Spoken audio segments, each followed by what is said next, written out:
Student, बहुत स्वागत है आपका मिशन इंस्टीट्यूट प्रयागराज में।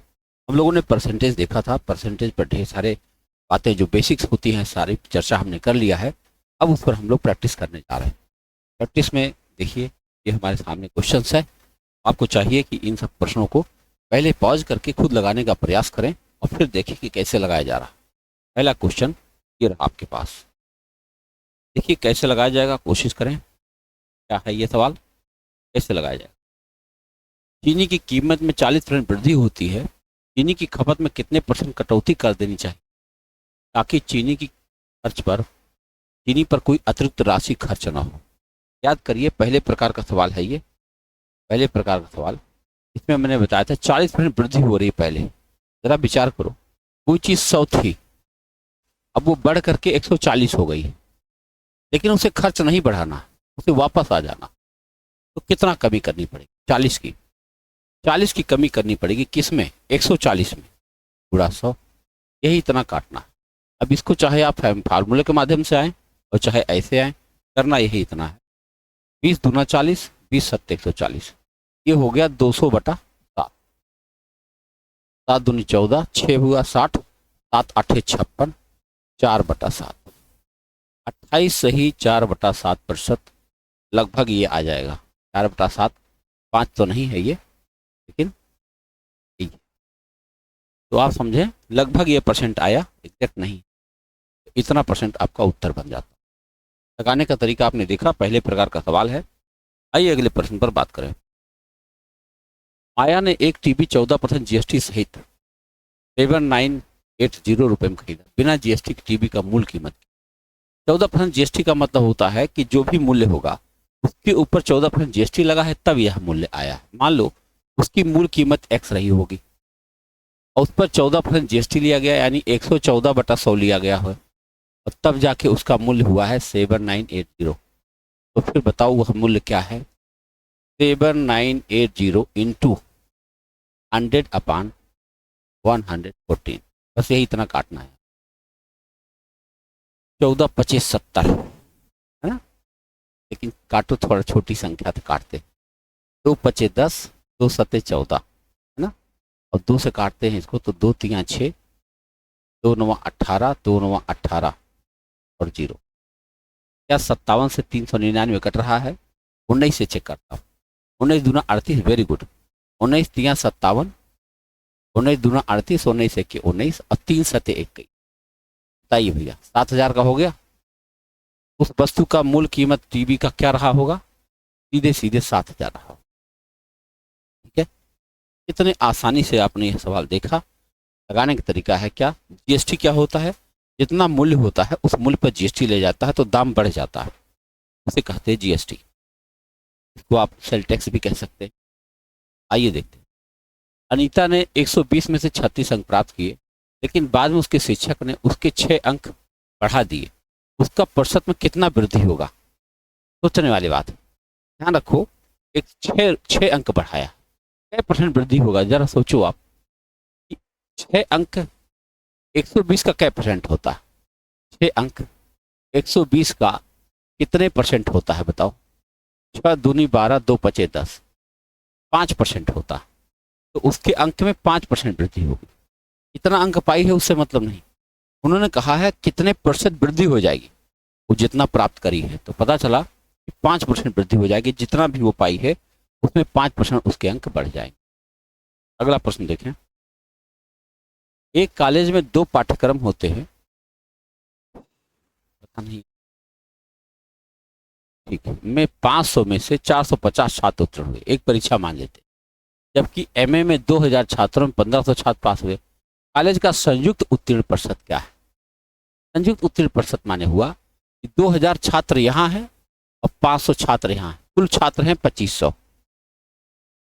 ठीक है, कुल बच्चे पास कितना हुए? 1500 तो यहाँ पास हुए और 450 वहां पास हुए, तो 15 4 1950 होता है। 1950 बच्चे पास हुए। बताओ कितना परसेंट हुआ, ये पूछा जा रहा। अगर हम 2 जीरो यहाँ से हटा दें, इसको काटने की कोशिश करें, 1950 को 25 से कट जाएगा। 25 सत्ते 175, 175, 15 2 17, 100 फिर 25 सत्ते 175, 77% आ रहा भाई। क्या है 77 दिख नहीं रहा है। 25 अट्ठे 200 हो जाएगा, 250 हो रहा ना। हाँ 25 अट्ठे 200, 78% आ, 78% भैया आ रहा। टोटल रिजल्ट कितना आ रहा है? 78% आ रहा। देखो दो एग्जाम है, एक में 500 बच्चे हैं जिसमें 450 पास हो गए, इसमें जो है 2000 छात्र हैं जिसमें 1500 पास हुए। बताना था टोटल उत्तीर्ण प्रतिशत क्या है, यानी एग्रीगेट बता देना है सबका मिलाकर। एक चुनाव में ए और बी दो उम्मीदवार थे। निर्वाचन में मतदाताओं की कुल संख्या 90,000 थी और कुल मतों का 70% मतदान हुआ। यदि ए को डाले गए मतों का 60% मत प्राप्त हुआ तो बी को कितना मत प्राप्त हुआ? देखो कुल 90,000 वोट थे, उसमें से केवल 70% लोगों ने वोट डाला, पूरा 70/100। डाले गए वोट यही इतना। अब कह रहे हैं ए को डाले गए मतों का 40% मिला, 60% मिला, इसका मतलब बी को 40% मिला होगा। बताओ एक को अगर 60% मिल जाएगा तो दूसरे को क्या मिल जाएगा? 40% मिल जाएगा। यही इतनी बात। अब इसको जितने जल्दी हो उड़ा दें। 4040 ऐसे चला गया। 4 सत्ते 2800, 2800 गुणा 9, 00, 9 8 72, 7 9 दूनी 18, 7 25, 25,200 आया। दूसरे वाले कैंडिडेट को मिला है 25,200। आप यह महसूस करें कि सवाल पढ़ने के बाद क्या सोचा जाता है। अगर यही बात आपका क्लियर हुआ तो फिर ऐसे सवाल कितने आसानी से हो सकते हैं आपके सामने। देखो लिखा यदि आलू कीमत में 10% वृद्धि हो जाए तो उपयोगकर्ताओं को आलू खपत में कितने प्रतिशत कमी करनी चाहिए ताकि आलू का खर्च अपरिवर्तित रहे। देखो यह पहले प्रकार का सवाल है। कोई चीज़ 100 था, अब वो 110 हो गया। कह रहे कितना कम कर दे भाई? 10 कम कर दो। किस में कम कर दो? 110 में पूरा 100। अगर हम जीरो काटते हैं दिया जाएगा 1199, 9 सही 1/11, 9 सही 1/11% कमी कर देना चाहिए। ये आपका उत्तर बन जाएगा 9.1%। ठीक है। सवाल देखिए, अगर आप पढ़ते हैं तो कितने आसानी सवालों को लगा सकते हैं। अब ये है आपके सामने। देखो इस तरह के बैचेज हमारे यहाँ चल रहे हैं और ये नंबर्स हैं। इन नंबर्स अगर आप बात करते हैं तो फिर उन बैचेज में शामिल हो सकते हैं, शामिल होकर के नई पढ़ाई का नए आयाम दे सकते हैं। आइए अगले प्रश्नों पर चर्चा करें। किसी वस्तु की खपत में 25% वृद्धि हो जाए तो कुल बजट में बदलाव ना हो तो वस्तु की कीमत कितना गिर जाती? बताओ। अगर कोई चीज़ 100 थी वो बढ़ के 125 हो जाती, लेकिन कोई वृद्धि ना हुई है, इसका मतलब 25 कमी करना पड़ा है 125 में गुणा 100। आप देख सकते हैं ये जो तरीका है, जिस तरीके से मैं लगा रहा हूँ, इस तरीके से कितने आसानी से प्रश्न हल हो रहे हैं। इतना ज़बरदस्त तरीका है, कोई सूत्र की ज़रूरत नहीं पड़ रही, बिना फार्मूले के सवाल आपसे होते चले जा रहे हैं। अगला प्रश्न देखें। 30% पुरुष 25 वर्ष से अधिक आयु के हैं और 80% 50 वर्ष से कम या उसके बराबर आयु के हैं। फुटबॉल सभी पुरुषों में से 20% द्वारा खेला जाता है। यदि 50 वर्ष से अधिक आयु के 20% पुरुष फुटबॉल खेलते तो कितने प्रतिशत फुटबॉल खिलाड़ी 50 वर्ष से कम या उसके बराबर आयु के हैं?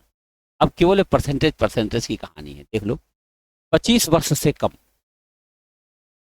मैं यहाँ पर वर्ष लिख देता हूँ 25 वर्ष, यहाँ लिख देता हूँ 50 वर्ष, है ना। जरा ध्यान से देख, 30% पुरुष 25 वर्ष से अधिक आयु के हैं, यानी इनके बीच में है। यहाँ पर ये देखो 25 की लाइन है, 50 की लाइन है, तो यहाँ 30% तो पहले लिख दिया, इनके बीच में है। और 80% 50 वर्ष से कम या उससे आयु के बराबर है। इससे 50% कम है तो जो 80% इसके नीचे है, 80% में 30 आ ही जाएगा, है ना। तो यहाँ केवल 50% बचा, यानी 80% टोटल हो गए। ठीक है, 80% 50 वर्ष या उससे कम आयु के बराबर है। बल्कि यहाँ पर ना लिख करके इसको ऐसे लिखना होगा, क्योंकि 80 यहाँ से लेके यहाँ तक होगा ना, 0 से, ये पूरा 80% है। ठीक है। फुटबॉल के सभी पुरुषों में से 20% द्वारा क्या हुआ, 20% द्वारा खेला जाता है। फुटबॉल के सभी पुरुषों में से 20% द्वारा खेला जाता है। क्या खेला जाता है? यदि 50 वर्ष से अधिक आयु के 20% पुरुष फुटबॉल खेलते हैं, अच्छा इसके ऊपर भी 20% होना ही है। ठीक है। तो कितने प्रतिशत फुटबॉल खिलाड़ी 50 वर्ष से कम या उसके आयु के बराबर? देखो भाई 20 तो इधर चला गया और 30 यहाँ कन्फर्म है ना। तो खेलने वाले इन्होंने पूछा है कितने प्रतिशत फुटबॉल खिलाड़ी 50 वर्ष से कम या उसके बराबर आयु के हैं। तो 80% तो टोटल है, लेकिन कुछ तो ऐसे भी लोग होंगे ना जो 30% यानी 25 से भी कम साल के होंगे, ऐसा हो सकता है। ये लिखा नहीं है इसमें, तो 80, लेकिन 80 ही माना जाए। देखो लो यहाँ पर कितने प्रतिशत फुटबॉल खिलाड़ी 50 वर्ष से कम या उसके बराबर आयु के हैं। तो कम या बराबर आयु के यही लोग तो है भैया, कम या उसके बराबर आयु के उतने ही बराबर लोग हैं। तो आपका यही उत्तर बन गया, इसमें अलग से कुछ बनाने की जरूरत नहीं, बस केवल सिचुएशन दिखाना था खिलाड़ी कहाँ हैं और कितने हैं। आइए अगला प्रश्न देखें। दो उम्मीदवारों के बीच चुनाव में मतदान का 70% वोट पाने वाला उम्मीदवार 16,000 वोटों के बहुमत से चुना जाता है। विजयी उम्मीदवार के पक्ष में बड़े मतों की संख्या बताओ। देखो जो 70% पाया है वो 16,000 मतों से जीता है। आप बताओ, हमको बताना है विजयी उम्मीदवार कितना पाया है। चलो ठीक है, 100 एक्स टोटल रहा होगा। एक आदमी 70 एक्स पा रहा है, तो दूसरा आदमी क्या पाएगा? 30 एक्स पाएगा। इनके बीच का जो अंतर है वही 16,000 है। बोलो, मैं देख रहा हूं कि 40 एक्स का अंतर दिख रहा है, यहाँ कह रहे हैं 16,000 है। तो क्या आप बता सकते हैं एक्स की वैल्यू क्या है? 400। अगर एक्स की वैल्यू 400 आ गई है, इन्होंने कहा विजयी उम्मीदवार को कितना मिला, तो 4 सत्ते 28,000 कितना मिला है? विजयी उम्मीदवार को कुल मिला है 28,000 वोट। देखो सवाल कैसे लगाया जा रहा है वो आप ठीक से समझे। अगला प्रश्न देखिए। एक आदमी आय का 87% खर्चा करता है, उसकी आय में 18% वृद्धि हो गई और उन्होंने अपने व्यय में 70% वृद्धि कर ली, तब उनकी बचत में कितना वृद्धि हो गया? दशमलव के 2 अंकों तक विचार करना। जरा विचार करो आप। मान लो 100 रुपये इनकम रही होगी, तो वो खर्च कर रहा है, यहाँ बचत लिख देते हैं। तो पहले वो 87 खर्चा करता था, इसका मतलब होता है 13% बचाता था। ठीक है, अब कह रहे हैं उसकी आय में तब आय क्या हुआ करती थी? 100। ठीक है ना, उसकी आय में 18% वृद्धि हो गई, यानी अब वो 118 कमा रहा है। ठीक है, उसने व्यय में 17% वृद्धि कर लिया, 87 में 17% वृद्धि कर लिया भाई। तो क्या आप बता सकते हो 87 का 17% क्या है? 1000। 17 सत्ते 119, असल हुआ 11, 17 अट्ठे 136 और 11 111। तो 136 में 11 मिला देंगे तो 147 हो जाएगा, और यहाँ आएगा 14.79। 14.79 किस में जोड़ा जाएगा? 87 में। ये आ गया 79 और 9 4 13, 8 1 9 1 10। अब वो खर्चा कर रहे भाई साहब 103.79 खर्चा कर रहे हैं। बचा कितने रहे होंगे? 118 कुल कमाते हैं, 118 कमा रहे हैं और खर्चा कर रहे हैं 103.79। तो बचा क्या रहे होंगे? 10 में से 9 गया 1, यहाँ आया 2, यहाँ बच गया 7 में से 3 घटाओ 4, बचा रहे हैं 14.21। बोलो, जहाँ पहले वो 13 बचाते थे अब बचाने लगे 14.1, तो कितना? 1.21 ज्यादा बचाने लगे। क्या परसेंट हुआ भाई? 1.21 13 का कितने परसेंट है ये बताना। ये हो गया 121 बटा 13, काटो। 13 9 117, 9 के आसपास कुछ है? कुछ गड़बड़ी कहाँ चल रही है बताओ? यहाँ तो 9 के संदर्भ में कुछ नहीं है। अब फिर से एक बार चेक करें। 87% खर्चा करता है, 87 और 3 90। ठीक है, ठीक है। उसने अपनी व्यय में 17% वृद्धि कर लिया। ठीक है, व्यय हमारा था 87, 17% वृद्धि किया, 17% इसका हुआ 14। ठीक है, वृद्धि कर लिया, 103 हो गया। ठीक है, 18% आय में उसकी वृद्धि हो गई, तो अपने व्यय में इतना वृद्धि, तब उसकी बचत में कितना वृद्धि हुई? बचत में भाई यही वृद्धि हुई, देख लो आप। अब 118 है तो बताओ 103 और 14 तो सही घटाए हैं, कर लो। 7 में से 3 घटाओगे 4, एकदम सही है।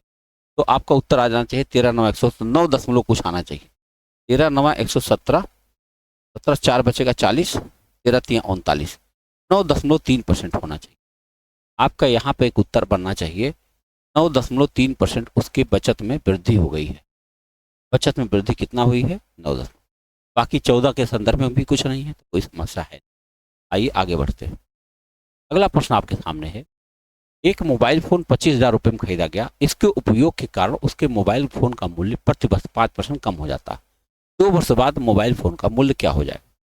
25,000 का मूल्य है अभी, उसमें 5% हर साल कम हो जा रहा है, यानी 95/100 हो रहा है। 95/100 कई बार हो रहा है? 2 बार हो रहा है। बस इसी को काट देना। जरा देखो आप, तो हम 3 जीरो तो उड़ा ही सकते हैं, एक बार 5 से और काट सकते हैं। अब कुछ कटेगा नहीं, है ना, खाली दशमलव दशमलव की कहानी है। चलो गुणा करते हैं। तो 25 नवा 225 हासिल हुआ 22, नहीं सॉरी 25 पच्चे तो 25 करेंगे, 25 पच्चे 125 हासिल हुआ 12, 25 नवा 225, 225 में 12 मिला दिए जाए तो 25 12 से 237, और गुणा 19 अभी बाकी है, बटा 2 भी बाकी है। तो 19 पच्चे 95, 19 सत्ते 33, और 33 में 9 मिलाएंगे तो 142, 14 3 57 और 14 70, ठीक है, 7 19 दूनी 38, 38 में 7 मिलाओ 40, बटा 2 करेंगे तो 2 दूना 4, 2 दूनी 4, 2 पच्चे 10, 2 छक्के 12, 2 दूनी 4, 22,562। 22 कहीं दिख रहा है? बस ये रहा आपका उत्तर। तो आप देख सकते हैं केवल कैलकुलेशन था, कठिनाई नहीं थी। ऐसे प्रश्नों को कैलकुलेटिव कहा जाता है, टफ नहीं कहा जाता। कहा जाता है कैलकुलेटिव सवाल आ चुके हैं। अगला प्रश्न देखिए, चावल की कीमत में 20% कमी हो जाने से एक व्यक्ति 450 रुपये में 50 किलोग्राम चावल अधिक खरीद पाता है। 5 किलोग्राम चावल का मूल कीमत बता दो। अब मूल कीमत पूछा गया है। देखो 20% कमी हुआ, अगर हम नया मूल्य देखना चाहें तो ऐसे नया मूल्य आएगा 20/100 गुणा 450/50, इससे आ जाएगा नया मूल्य। तो नया मूल्य हुआ कितना? अगर हम 2 जीरो काट दें तो 5 नवा 45 और 5 दहाई 50, 9 दूनी 18/10, 1.8, ये है नया मूल्य। तो मूल कीमत क्या था बताओ? 1.8 तो पहले ही था और उसमें 20% कमी हुआ है, 80/100 हुआ है। नहीं, देखो ध्यान से देखो, यह जो है घट करके 20% घटा है तब इतना आया, यानी किसी संख्या का 80/100 ये है। अगर इसका हम 100/80 कर दे तो हमारा काम हो जाना चाहिए, खत्म हो जाना चाहिए। 1 जीरो हम काट दे तो ये हट जाएगा, उसके बाद फिर 1 जीरो से आपका ये कट। अभी कितना हो गया भैया? 18। कुछ दशमलव मारा है, एक बार फिर से देख लो, एक बार फिर से देख लो। अच्छा, 1.8 है नया मूल्य, यह किसी संख्या का 20% कमी होने के बाद का मूल्य है, यानी 80/100। इसका हम 100/80 कर दे तो हमारा काम हो जाएगा। तो 100/80 है भाई, तो 20 25 100, 20 के 80, 18 25 90, 9/4 आ गया। 9/4 कितना होता? 4 दूनी 8 और 2 कितना हो जाएगा? 125, कितना हो जाएगा? 2.25। ये आपका पुराना मूल्य था। मूल कीमत पूछा गया तो मूल कीमत रहा होगा इतना। देखो ये एक फार्मूला है, फार्मूला ये है x/100, फार्मूला ये है x/100 इंटू a/b, रुपया पर केजी, नया मूल्य निकलता है। ये हम लोगों ने सीख लिया है अपने पुराने वीडियोस में, आप देख लेंगे वहां से। देखिए अगला प्रश्न आपके सामने ये है, पिछले वर्ष की तुलना में 2015 में फुटबॉल क्लब में औसत उपस्थिति 11% कम हो गई। यदि 3190 कम लोग मैच देखने गए हैं तो 2014 में कितने लोग गए थे? मतलब 11% कम हो गई है तब इतने हैं। अगर 11% आप 100 में से कम करते हैं तो आता है 89%, यानी 2014 में अगर x लोग रहे होंगे तो उसका 89% लोग ही मैच देखने गए हैं और उनकी संख्या बताई जा रही है 3190। तो बताओ फिर वो संख्या क्या रही होगी? 3190 गुणा 100/89, इससे कटना चाहिए, इसको काटने की कोशिश करें। लोग उदाहरण लेते 3190 में 89 से भाग देते और 3 बार ले जाए, 3 9 27, 2 3 24, 2 26 आया 2, 11 में से 6 घटाओगे 7, 6 नहीं घटाओ 5 आए।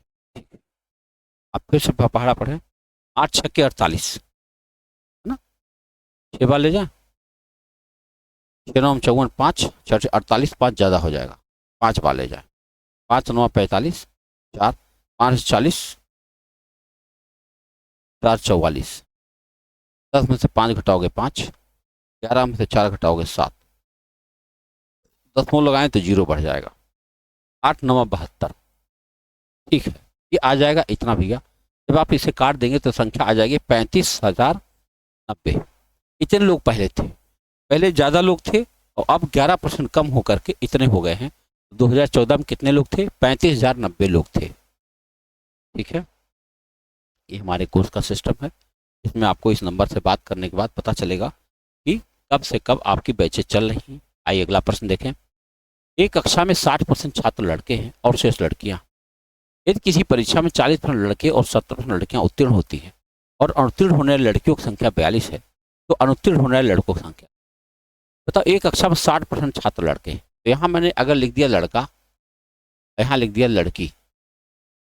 आप ही बताओ 60% लड़के हैं, अगर कुल 100 एक्स मान लिया जाए तो 60 एक्स लड़का है, इसका मतलब 40 एक्स लड़की है। किसी परीक्षा में 40% लड़के और 70% लड़कियां पास होती हैं, ठीक है। अगर पास होने वाली संख्या बात करें तो कह रहे 40% लड़के पास हुए हैं और 70% लड़कियां पास हुई। कह रहे फेल होने वाली लड़कियों की संख्या 42 है। अगर हम फेल की बात करें तो फेल ये कितने बच्चे हुए होंगे? 60% लड़का फेल हुआ है और 30% लड़की फेल हुई है ना। अनुत्तीर्ण होने वाले लड़कों की संख्या पूछी गई। आप बताओ, हम देख रहे हैं कि लड़कियां 42 फेल हुई और 40 एक्स का 30% फेल हुई। जरा विचार करो आप, 40 एक्स लड़कियों की संख्या है जिसका 30% फेल हुई है और उनकी संख्या दी गई है 42। जरा बताओ वो कौन सी संख्या हो गई? एक्स बराबर हो गया 42/12, 4×3 = 12।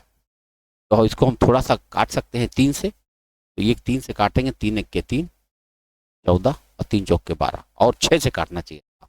6 7 42, अच्छा 2 12, ठीक है।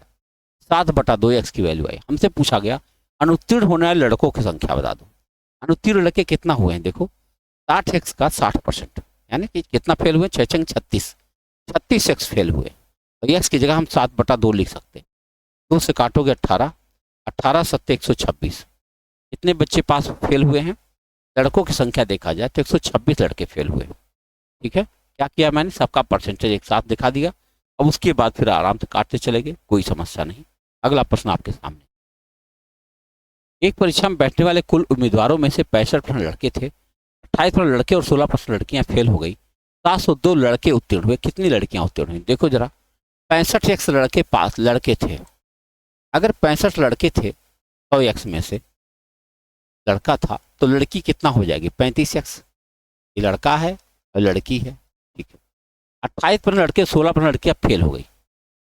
तो अगर फेल यहाँ पहले लिखा हुआ, क्या हुआ है? 28% लड़के फेल हुए हैं और 16% लड़कियां फेल हुई।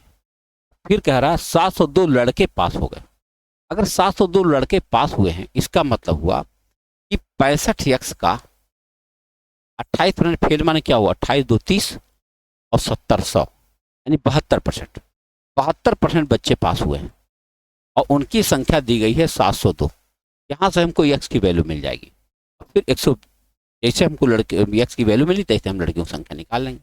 और जरा देखा जाए, 702 गुणा 100 अपान 65 गुणा 72 है। ये 13 से काटते हैं, 13 5 65। देखो 13 5 65 और 13 5 65, 13 चौके 52, ठीक है। 9 18 से काटो, 18 3 54, 18 चौक 72 और 5 चौक 20, 20 25 100, 5 3 15। एक्स की वैल्यू आ गई है 15। फिर कहा गया कितनी लड़कियां उत्तीर्ण हो गई। आप बताओ, 35 एक्स कुल लड़कियां थी जिसमें से 16% फेल हुई, तो 16 4 20, यानी 84% पास हुई। इसका 84% पास हुई। बताओ, तो इतने एक्स की वैल्यू आने वाली है ना। और एक्स की जगह हम 15 लिख सकते हैं। अगर हम एक्स हटा दें तो यहाँ गुणा 15 लिख सकते हैं। इसको काट के देख लीजिए। काटेंगे तो कैसे काट देंगे?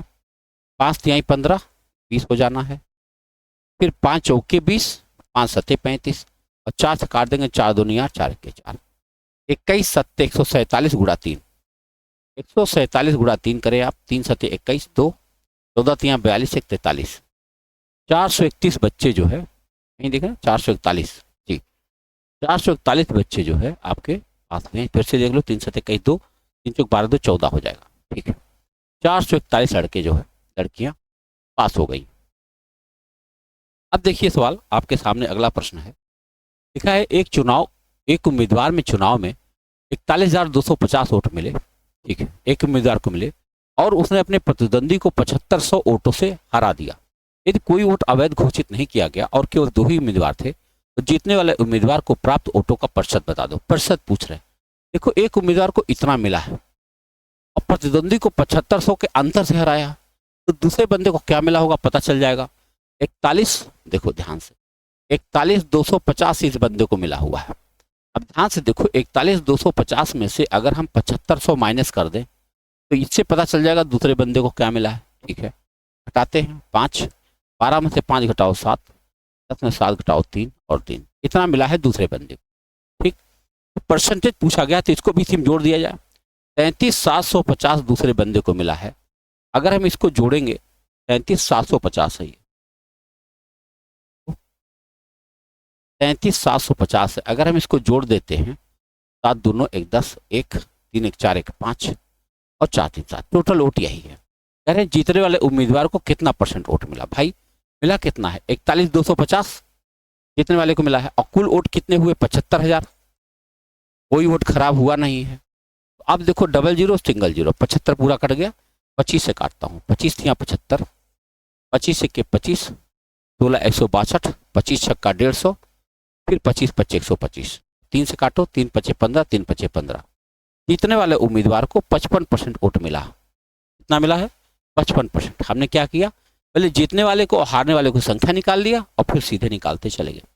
अगला प्रश्न आपके सामने है, अंजलि ने अपने वेतन का 45% खरीदारी पर खर्च करने का निर्णय लिया। खरीदारी पूरी होने पर उसे एहसास हुआ उसने केवल 11.475% खर्च किया, जो कि उसके खर्च का 11,000 होगा। भाई 11,475 का जो उसके खर्च का फैसला किया था, उसका 60% था। अंजलि का वेतन कितना, अंजलि के वेतन एक्स मान लिया जाए, तो उसने निर्णय लिया है कि भाई 45% हम खर्चा करेंगे, लेकिन 45% खर्च नहीं कर पाई। कितना खर्चा किया, 60% खर्चा किया। तो यह वैल्यू कितनी है, 11,475 है। अगर इस वैल्यू को आप छोटा कर देंगे तो पता चल जाए अंजलि की कितनी इनकम थी। 20 या 60, 20 25 100, 5 9 45, है ना। अब देखो 9 से ये कट सकता है, 7 5 12, 12 4 16 2 18, बिल्कुल सही। 3 9 से काटता हूँ, 9 के 9 2 24, 9 दूनी 18, 18 6 24 67, 9 7 63, 9 5 45, और 3 से भी कट जाएगा, 3 चौके 12, 3 दूनी 6, 3 5 15। अब ये डबल जीरो वहां लग जाएगा तो कितना हो जाएगा, 42,500। अंजलि की इनकम क्या रही होगी, 42,500 अंजलि की इनकम थी। आइए अगला प्रश्न देखें। अगला प्रश्न, एक परीक्षा में उपस्थित और कुल उम्मीदवारों में से 45% लड़कियां थी, 75% लड़के और 80% लड़कियां उत्तीर्ण, 144 लड़कियां उत्तीर्ण। सेम क्वेश्चन है, देखो जरा, 45% लड़कियां थी, यानी 55% लड़के थे, 100x मान लिया जाए तो 55x लड़का है तो 45x लड़की है। का लिख देता हूँ, यहाँ की लिख देता हूँ। 75% लड़के पास हुए और 80% लड़कियां पास हुई। फिर कहा 144 लड़कियां फेल हो गई। हम देख रहे हैं कि लड़कियां 20% फेल हुई। अगर हम करें तो 45 लड़कियों का 20% फेल हुआ है और जिसकी संख्या 144 दी गई है, यहाँ से हमको x की वैल्यू मिल जाएगी। देखो 20 25 100, 5 9 45 और 9 से काटेंगे तो 16, x की वैल्यू कितनी आ गई, 16। हमसे पूछा गया कितने लड़के फेल हो गए। भाई 55x का 75% पास हुए होंगे तो 25% फेल हुए होंगे, ठीक है। और हम x की जगह 16 लिख सकते हैं, गुणा 16, 25 चौके 100, 4 चौके 16, 55 गुणा 4 करेंगे 220। कहाँ है भाई, 220 लड़के फेल हुए।